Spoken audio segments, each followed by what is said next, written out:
Guys welcome to send പുതിയ വീഡിയോയിലേക്ക് എല്ലാവർക്കും സ്വാഗതം. അപ്പോൾ കഴിഞ്ഞ കുറച്ച് ദിവസമായി നമ്മൾ ലൈവ് വന്നിരുന്നു. ലൈവ് കട്ട്സ് ഞാൻ യൂട്യൂബിൽ അപ്ലോഡ് ചെയ്തിരുന്നു. നമ്മളെ സംബന്ധിച്ചിടത്തോളം നമ്മളെല്ലാവർക്കും ഈ പ്രാവശ്യം ആൾട്ട് സീസൺ ഉണ്ടാവുമോ എന്നുള്ള ഡൗട്ടിന് ഒരു ചെറിയ വിരാമം ഇട്ടുകൊണ്ടാണ് പെട്ടെന്ന് തന്നെ ഒരു $1000 എത്തിയതിനൊക്കെ കയറിയതും മറ്റുള്ള നമ്മുടെ സൊളാനോ ആയാലും മറ്റുള്ള കോയിൻസൊക്കെ ഒരു പുഷ് ഡോജ് കോയിൻ ആയാലും വീണ്ടും എബോവ് 2 0.2 വന്നപ്പോൾ നമ്മളുള്ളിൽ എല്ലാവർക്കും ഒന്ന് പ്രത്യേകിച്ച് ഡോജും ഷിബൊക്കെ പെപ്പയൊക്കെ കയറുമ്പോൾ പെട്ടെന്ന് വരും. നമ്മളെ കഴിഞ്ഞ കുറേ ദിവസമായി ഡെയിലി വീഡിയോസ് 300-400 ഉള്ളത് ഇന്നലെ 1K ഒന്ന് 1.5 നമ്മുടെ ടെലഗ്രാം ഒന്ന് ആക്റ്റീവ് ആവും. നമ്മളെല്ലാവരും ഒന്ന് സജീവമായി. അപ്പോൾ നമ്മളെ സംബന്ധിച്ചിടത്തോളം വീണ്ടും ചെറിയ പ്രതീക്ഷകളുണ്ട്. കഴിഞ്ഞ കുറേ 4 മാസമായിട്ട് നമ്മൾ വളരെ ഡൗൺ ആയിരുന്നു. ഡൗൺ ട്രെൻഡുകൾ മാർക്കറ്റിലുണ്ടായിരുന്നു. അത്യാവശ്യം 100Kക്ക് ശേഷം 72K വരെ, പക്ഷേ പ്രീവിയസ് ഓൾ ടൈം ഹൈയിലേക്ക് എത്താതെ BTC വളരെ കണ്ണടച്ച് തുറക്കുമ്പോൾ തന്നെ വീണ്ടും 100Kയിലേക്ക് വന്നിട്ടായിരുന്നു. നമ്മൾ പറഞ്ഞ പോലെ 93 സപ്പോർട്ട് പിടിക്കുന്നു, 97 ബ്രേക്ക് ചെയ്യുന്നു, 104 റിജക്റ്റ് ആവുന്നു, മേ ബി മാക്സിമം 97. ഇന്നലെ ഒരാൾ കമൻറ്റുകൾ ഞാൻ കണ്ടു, 97 104 റിജക്റ്റ് ആകുമ്പോൾ 104 റിജക്റ്റ് ആകുമ്പോൾ പോസിബിലിറ്റി എന്ന് പറഞ്ഞാൽ 97 എന്ന് പറഞ്ഞ സപ്പോർട്ടാണ്. നമുക്ക് ഇത്രയും നാൾ 97 എന്ന് പറഞ്ഞ റെസിസ്റ്റൻസ് ബ്രേക്ക് ചെയ്യാനായിരുന്നു പണി. അത് ബ്രേക്ക് ചെയ്തപ്പോൾ നമ്മൾ 104 എന്ന് പറയുന്ന റെസിസ്റ്റൻസിലേക്ക് പോകും. പിന്നീട് 104 റിജക്ഷൻ വരുമ്പോൾ നമ്മൾ സപ്പോർട്ട് 97. എന്നാണെന്ന് പറഞ്ഞാൽ 97 വരെ നമുക്ക് എന്ത് ചെയ്യാം, കോൺഫിഡൻ്റ് ആയിട്ട് BTC കുറയുമ്പം ഒരു പ്രശ്നവുമില്ല എന്നുള്ള ആറ്റിറ്റ്യൂഡിൽ നമുക്ക് നിൽക്കാം. അതാണ് അതിൻ്റെ ഒരു 104 റിജക്ഷൻ ഉണ്ടാവുക, 97ലേക്ക് സപ്പോർട്ട് വരിക എന്നുള്ളത്. ഈ പറയുന്ന 104 ബ്രേക്ക് ചെയ്താലോ, 104 ബ്രേക്ക് ചെയ്താൽ പിന്നെ വീണ്ടും അടുത്ത ഓൾ ടൈം ഹൈ അന്നുണ്ടായ 108K ആയിരുന്നു അടുത്ത റിസൾട്ട്സ്. അത് ബ്രേക്ക് ചെയ്ത് 110ൻ്റെ മുകളിലേക്ക് പോകും, ചിലപ്പോൾ ന്യൂ ഓൾ ടൈം ഹൈയിലേക്ക് പോകും. ഈ ഒരു കോൺസെപ്റ്റ് നിങ്ങളിട്ടാണ് ബേസിക്കായിട്ട് എല്ലാവർക്കും ഉണ്ടാവും. 1-2 പേർക്ക് വലിയ ധാരണക്കുറവ് ഉണ്ടാകാൻ സാധ്യതയുള്ളൂ. അതിൻ്റെ കൂടെ തന്നെ നമ്മളിനി മനസ്സിലാക്കണമെന്ന് പറഞ്ഞാൽ നമ്മളുടെ ഉള്ളിൽ പലർക്കും സ്ട്രാറ്റജിക്കൽ പ്രോബ്ലം ഉണ്ട്. ഉദാഹരണത്തിന് കുറേ ആൾക്കാർക്കുള്ള പ്രോബ്ലം എന്താണെന്ന് വെച്ചാൽ, ഈ കുറച്ച് ആൾക്കാർ ഈ പറയുന്ന ഡിപ്പുകളിലടക്കം കോൺസ്റ്റൻ്റ് ആയിട്ട് റീബൈ ഓപ്പർച്യൂണിറ്റി മനസ്സിലാക്കി, സെക്കൻഡ് ലെങ്ത്തുകൾ മനസ്സിലാക്കി, ഇതൊരു ഓപ്പർച്യൂണിറ്റി ആണ്, 3% ലിക്വിഡേഷൻ ഉണ്ടെങ്കിൽ എന്തായാലും ലോങ് ലിക്വിഡേറ്റ് ചെയ്തപോലെ ഷോർട്ട് ലിക്വിഡേറ്റ് ചെയ്യും. നമ്മൾ എപ്പോഴും പറയുന്നൊരു വേർഡാണ്. എനിക്ക് കോൺഫിഡൻറ്റ് കിട്ടാൻ വേണ്ടിയിട്ട് അധികം ഉപയോഗിക്കുന്ന ഒരു കോൺസെപ്റ്റാണ് ഇത്. ലോങ് ലിക്വിഡേറ്റ് ചെയ്ത പോലെ തന്നെയാണ് ഒരു ബുൾ മാർക്കറ്റിൽ ഷോർട്ട് ലിക്വിഡേറ്റ് ചെയ്യപ്പെടും. ഇതൊരു കോൺസെപ്റ്റ് നമ്മുടെ ഉള്ളിൽ വേണം. അല്ലാണ്ട് ഷോർട്ട് എക്സ്ചേഞ്ചുകൾക്ക് അത് പിരാന്തായിട്ടുണ്ടാകും. എല്ലാവരും ഷോർട്ട് ഇടുമ്പോൾ എല്ലാവർക്കും പ്രോഫിറ്റ് കിട്ടുക എന്നുള്ളൊരു കോൺസെപ്റ്റ് ഒന്നും ഇല്ല. അപ്പം അങ്ങനെയുള്ള രീതിയിലേക്ക് നോക്കുമ്പോൾ BTC വീണ്ടും ബാക്ക് ആകുമ്പോൾ ഇനി എങ്ങനെയാണ്, ഇനി ഞാൻ ബുക്ക് ചെയ്യാം, ഞാൻ ഗ്രീഡി ആവോ, ഞാൻ ബുക്ക് ചെയ്യുന്നത് മിസ്റ്റേക്ക് ആവോ, ഇനി ഞാൻ വീണ്ടും ബുക്ക് ചെയ്താൽ തന്നെ വീണ്ടും കയറിപ്പോ എന്നുള്ളൊരു സ്ട്രാറ്റജിക്കൽ പ്രോബ്ലം എല്ലാവരുടെ ഉള്ളിലേക്കും വന്നിട്ടുണ്ട്. ഞാൻ നിങ്ങളോട് പറയുന്നതെന്ന് പറഞ്ഞാൽ, ബുൾസ് ഈ സെക്കൻഡ് വേവ് ലെങ്ത്, ഈ പറയുന്ന ഈ ഒന്നാമത്തെ കറക്ഷന് ശേഷം രണ്ടാമത്തെ സ്റ്റാർട്ട് ചെയ്യുന്ന രീതിയിലേക്ക് സ്റ്റാർട്ട് ചെയ്യുന്നത്ര BTC, അതായത് 108K എന്ന് പറയുന്ന previous all time high break ചെയ്തുകൊണ്ടുള്ള പുതിയ price discovery corrections up trend ഉണ്ടാവാൻ പോകുന്നതാണ്. അതിൻ്റെ മുമ്പായിട്ട് BTC ഡോമിനൻസ് ഒന്ന് 2-3% കുറഞ്ഞപ്പോൾ ഉണ്ടാകുന്ന ആൾട്ടിൻ്റെ ലെങ്ത്താണ്. എന്നിരുന്നാലും എൻ്റെ ഒരു കോൺസെപ്റ്റിൽ BTC ഡോമിനൻസ് കുറച്ചും കൂടി ഒരു 64 സപ്പോർട്ട് പിടിക്കുമ്പോൾ അവിടെ നിന്നുണ്ടാകുന്ന വോൾട്ടിലിറ്റി കുറച്ചും കൂടി കൂടുമ്പോൾ ആൾട്ടിൻ്റെ ഒരു വോൾട്ടിലിറ്റിയും കൂടി ഉണ്ടായതിന് ശേഷം അവിടുന്ന് ഒരു ഹെവി റിജക്ഷൻ ഉണ്ടാകുമ്പോഴാണ് ശരിക്കും ഒരു ആൾട്രാലി ഉണ്ടാവുക. അപ്പോൾ അവിടെ നിന്നായിരിക്കും ചിലപ്പോൾ ശരിയായ നമുക്ക് ഈ പറയുന്ന ഡോജായാലും നമ്മൾ ഉദ്ദേശിക്കുന്ന പല എത്തീരിയം വീണ്ടും ഒരു ഓൾ ടൈം ഹൈ നിന്ന് തോന്നിപ്പിക്കുക, അല്ലെങ്കിൽ സോൾ വീണ്ടും ഒരു ഇരുന്ന ലിങ്ക്, മറ്റ് കോയിൻസൊക്കെ ഹെവി. ഇപ്പോഴും നമ്മൾ നോക്കുമ്പോൾ ഇതിപ്പോൾ കുറച്ച് നാൾ മുമ്പുള്ള റേറ്റ് ആണല്ലോ, ബെല്ല് കയറിയിട്ടില്ലല്ലോ, അതുകൊണ്ട് ഇപ്പോൾ സെല് ചെയ്യണോ അല്ല കുറച്ചും കൂടി വെയിറ്റ് ചെയ്യണോ എന്നുള്ള കോൺസെപ്റ്റിൽ നമ്മൾ നിൽക്കുമ്പോൾ, അല്ലെങ്കിൽ കുറേ ആൾക്കാർക്ക് അവർ ബൈ ചെയ്ത റേറ്റിലേക്ക് ഇനിയും എത്തിയിട്ടില്ലല്ലോ, എന്താണ് ചെയ്യേണ്ടത്, ഈ ലോസ് കുറച്ച് ചെയ്യണോ എന്നില്ല ആ ഒരു കൺഫ്യൂഷനിൽ നിങ്ങൾ ചെയ്യാനുള്ളതെന്ന് പറഞ്ഞാൽ മൂവ്മെൻറ്റ് സ്റ്റാർട്ട് ചെയ്യുന്നത്. പക്ഷേ ഇപ്രാവശ്യത്തെ നിങ്ങൾ വ്യക്തമായ പ്ലാനുകളൊക്കെ വേണം. ഉദാഹരണത്തിന് വളരെ സ്മോളിലൊക്കെ ഈ ഡിപ്പിൽ അക്യുമുലേറ്റ് ചെയ്തവർക്ക് പ്രോഫിറ്റ് ബുക്ക് ചെയ്യുന്നതിനെ കുറിച്ചൊരു ധാരണ വേണം. എന്തായാലും നമ്മൾ ഇപ്രാവശ്യം ബുക്ക് ചെയ്യും, എന്തായാലും വീണ്ടും മാർക്കറ്റ് കറക്ഷനിലേക്ക് പോകും. BTC ഡോമിനൻസ് ഇപ്പോൾ എനിക്കൊരു സമാധാനം എന്ന് പറഞ്ഞാൽ, കുറേ ആൾക്ക് ഈ ആൾട്ട് സീസൺ ഇല്ല, ഈ സീസണിൽ ആൾട്ടില്ല, ആൾട്ട് കയറൂല, ആൾട്ട് ഡെഡാന്ന്, 1000 ആൾട്ടുണ്ട് അല്ലെങ്കിൽ 10,000 പുതിയ കോയിൻ വരുന്നുണ്ട് എന്നുള്ള കൊളകൊളാന്ന് അടിക്കുന്ന ടീംസിന് ഡോമിനൻസ് വെച്ചിട്ടുള്ള ആൾട്ടിനെ എങ്ങനെ കമ്പയർ ചെയ്യാമെന്നുള്ളൊരു ധാരണ വന്നിട്ടുണ്ട്. കാരണം ഡോമിനൻസ് 2% കുറയുമ്പോൾ ആൾട്ടിന് എത്രത്തോളം ശക്തി കിട്ടുന്നുണ്ടെന്ന് മനസ്സിലാകുന്നുണ്ട്. അപ്പോൾ ഈ ഡോമിനൻസ് ഒരു നല്ലൊരു റിജക്ഷൻ വന്നു കഴിഞ്ഞാൽ ആൾട്ടിൻ്റെ ഒരു നല്ലൊരു പമ്പ് ഉണ്ടാവും എന്നുള്ളൊരു ധാരണ എല്ലാവർക്കും വന്നിട്ടുണ്ട്. ആ ഒരു സമയം നമുക്ക് ശരിക്കും സംഭവിക്കാൻ പോകുന്നത്രേ. അപ്പോൾ അതായിരിക്കണം നമ്മുടെ മെയിൻ ആയിട്ടുള്ള സെല്ലിംഗ് പോയിന്റ്.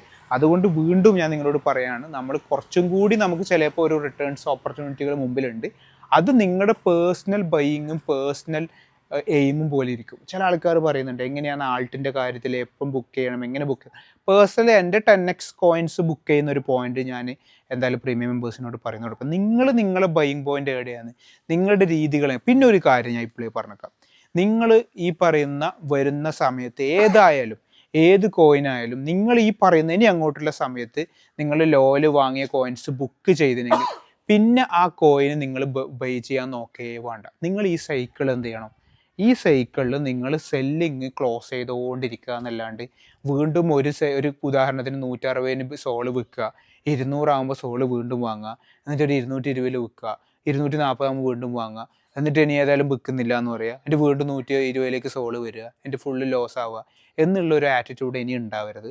അതുകൊണ്ട് നിങ്ങൾ സെൽ ഓഫ് ചെയ്യുകയാണെങ്കിൽ 25 part wise only sell off ചെയ്യുക. രണ്ടാമത് പിന്നെ റീ ആഡ് ചെയ്യുക എന്നുള്ള കോൺസെപ്റ്റ് എന്ന് പറയുന്നത് ഹൈയിലുണ്ടാവുമ്പം നടക്കാനേ പാടില്ല.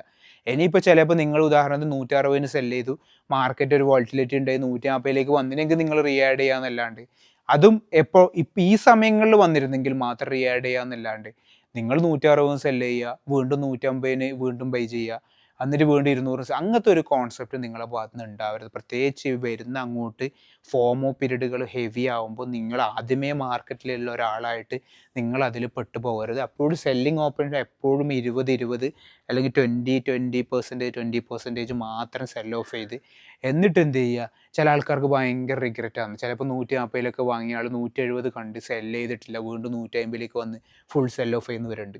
അതിന് നല്ല നിങ്ങളൊരു പാർട്ട് സെൽ ഓഫ് ചെയ്തെങ്കിൽ പോലും എന്നിട്ട് എന്ത് ചെയ്യുക, റീബൈ ഓപ്പർച്യൂണിറ്റി ഉണ്ടെങ്കിൽ മാത്രം ചെയ്യുക. അല്ലെങ്കിൽ നിങ്ങൾ അവിടെ വെക്കുക, എന്നിട്ട് ഒരു പീക്ക് നമുക്കൊരു എമൗണ്ട് ഓഫ് ടൈം എത്തുമ്പോൾ നമ്മൾ എന്ത് ചെയ്യുക, സെൽ ഓഫ് ചെയ്യുക. എങ്കിൽ പോലും എനിക്കൊന്ന് കുറേ ആളെ മാനസികാവസ്ഥ വെച്ചിട്ട് ആദ്യമേ ബൈ ചെയ്ത ഒരു 20% വെച്ച് എയിം ചെയ്തായിരിക്കും ഏറ്റവും നല്ലത്. പിന്നെ ഒരു റിഗ്രറ്റ് ഓപ്ഷൻസ് ഉണ്ടാവരുത്. റീബൈയിങ് ഓപ്പർച്യൂണിറ്റി കയറുമ്പോൾ ബൈ ചെയ്യാനേ പാടില്ല, ഉറപ്പ് ഞാൻ പറയുന്നത്. അതായത് വീണ്ടും സെല്ല് ചെയ്തതിനെയും കാട്ടി ഹൈയിൽ ബൈ ചെയ്യുക, എന്നിട്ട് വീണ്ടും സെല്ല് ചെയ്ത് വീണ്ടും ഹൈയിൽ ബൈ ചെയ്യുക എന്നുള്ള കോൺസെപ്റ്റുകൾ എന്തായാലും നിർത്തണം. ഇങ്ങനെ കുറേ മിസ്റ്റേക്കുകൾ വരാൻ സാധ്യതയുണ്ട്. കുറേ ആൾക്കാർക്ക് കൺഫ്യൂഷൻസ് ഉള്ളതെന്ന് പറഞ്ഞാൽ ഇത്തീരിയം പോലെയുള്ള കോയിൻസ് ഇനി ബൈ ചെയ്യാൻ പറ്റുമെന്ന് പറഞ്ഞാൽ, ശരിക്കും പറഞ്ഞാൽ ഇത്തീരിയൊക്കെ സ്റ്റിൽ ഈ പറയുന്ന കഴിഞ്ഞ ഹൈയിലേക്കുള്ളതിനേക്കാളും കുറേ ലോയിൽ തന്നെയാണ് ശരിക്കുള്ളത്. ഈ ഒരു ഏരിയ ഡോമിനൻസ് ശരിയായ റിജക്ഷൻ വരാത്തതുകൊണ്ട് ചിലപ്പോൾ കുറച്ചും കൂടി വോൾട്ടിലിറ്റി ഏത് നിമിഷവും നമ്മൾ എക്സ്പെക്ട് ചെയ്യാമെന്നല്ലാണ്ട് BTC അൾട്ടിമേറ്റ് പുതിയ ഒരു ഓൾ ടൈം ഹൈയിലേക്ക് മൂവ് ചെയ്യാനുള്ള എല്ലാ സാഹചര്യവും നിലനിന്നുകൊണ്ടിരിക്കുന്നുണ്ട്. നിങ്ങൾ വിചാരിക്കുന്ന 72 104 ഒറ്റയടിക്ക് പോയ BTCക്ക് ഒറ്റയടിക്ക് 120K ബ്രേക്ക് ചെയ്യാനും വലിയ പണിയൊന്നുമില്ല. അത് എപ്പോഴും മനസ്സിലുണ്ടാക്കുക. പിന്നെ BTC വാങ്ങുന്നതിലും കൂടി നിങ്ങൾ ഇൻട്രസ്റ്റ് കാണിച്ചുകൊണ്ടിരിക്കുക. പ്രത്യേകിച്ച് ഹെവി ഇൻവെസ്റ്റ്മെൻ്റ് ആയിരുന്നു, വലിയ ഇൻവെസ്റ്റ്മെൻറ്റ് ചെയ്യുന്നവരൊക്കെ കുറേ പര കോയിൻസ് വാങ്ങുന്നതിലും നല്ലത് അവർക്കൊരു സ്റ്റേബിൾ ഇൻവെസ്റ്റ്മെൻറ്റിൽ എപ്പോഴും BTC ഹയർ ഓപ്പർച്യൂണിറ്റി ആണ്. പിന്നെ ഒരു കാര്യം, ചില ആൾക്കാർ ഹെവി എമൗണ്ട് ഓഫ് BTC വാങ്ങിന് ഒരിക്കലും സെല്ല് ചെയ്യില്ല എന്നുള്ള കോൺസെപ്റ്റ് ഉണ്ട്. അങ്ങനെയും വേണ്ട. സെൽ ഓഫ് ഒരു പാർട്ട് സെല്ല് ചെയ്ത് അവർക്ക് റീ ആഡ് ചെയ്യുന്നതിലും വലിയ തെറ്റൊന്നുമില്ല. കാരണം അങ്ങനെയുള്ള ഒരു സൈക്കിളാണ് നമുക്ക് വരാൻ പോകുന്നത്. ഹൈ ഉണ്ടാവും, റിജക്ഷൻ ഉണ്ടാവും, ഹൈ ഉണ്ടാവും, റിജക്ഷൻ ഉണ്ടാവും എന്നുള്ളതാണ്.